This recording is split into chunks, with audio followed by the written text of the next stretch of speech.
There are people who are taking these new weight loss drugs, Ozempic and Mounjaro and Wegovy, and they're saying that since they started taking them, their hair is falling out.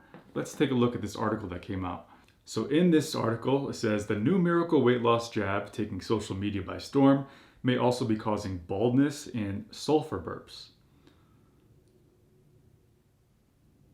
Mounjaro users have reported a string of unexpected and nasty side effects similar to the ones caused by the rival injection called Wegovy.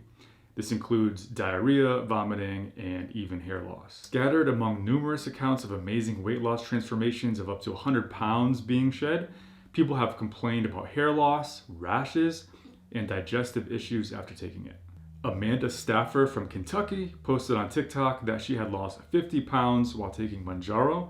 She even claimed the vomiting she experienced was worth it.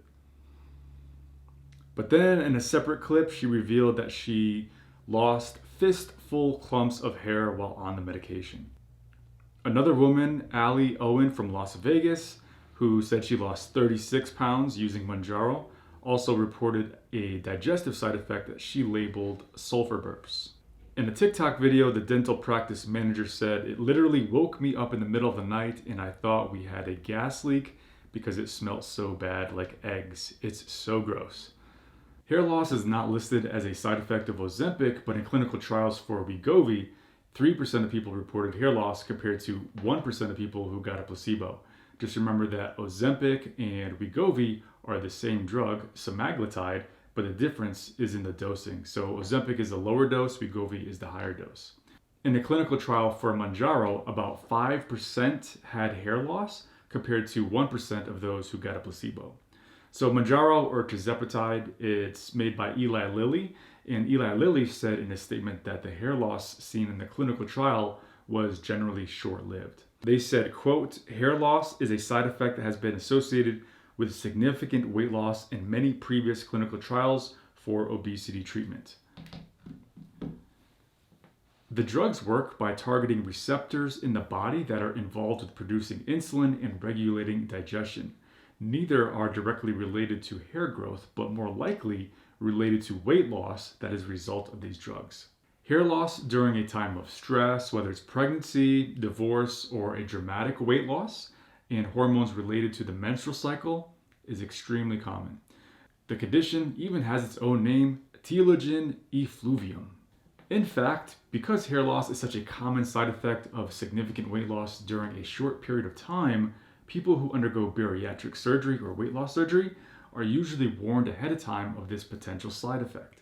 Now, because semaglutide and tirzepatide suppress appetite, people typically eat significantly less than their bodies are used to when they're taking these drugs. Under normal conditions, people are constantly shedding and growing hair, but shock causes the body to reserve sources for essential functions. Hair growth shifts to what's known as the resting phase. Hair continues to shed, but at the same time, stops growing. The good news is that this phenomenon is temporary and relatively uncommon. Typically, there's a 3-month lag after the weight loss stops when you hit that plateau, where that shedding will slow down and then the hair starts to grow back. Sometimes when people aren't eating much food because they're taking these weight loss drugs, they may not be getting enough of the vital nutrients that they need, and that can contribute to hair loss. This is especially the case if you're eating only highly processed food, because if you're eating a balanced diet of mostly whole food and you're getting enough protein with that, there's no reason to have any vitamin or mineral deficiency, perhaps with the exception of vitamin D if you're not getting enough sunlight. So eating whole food to make sure you're getting enough protein, iron, the B vitamins, especially biotin and zinc, that could help prevent some of the hair shedding if malnutrition is an issue. Iron is important particularly during menstruation, and just about everyone may benefit from taking a vitamin D supplement while on weight loss drugs, especially if they're not getting enough sun. Just make sure to eat a balanced diet with mostly whole foods. That way you get all the vitamins and minerals that you need. And if there is hair loss, most likely, almost always, it's going to be temporary and the hair comes back.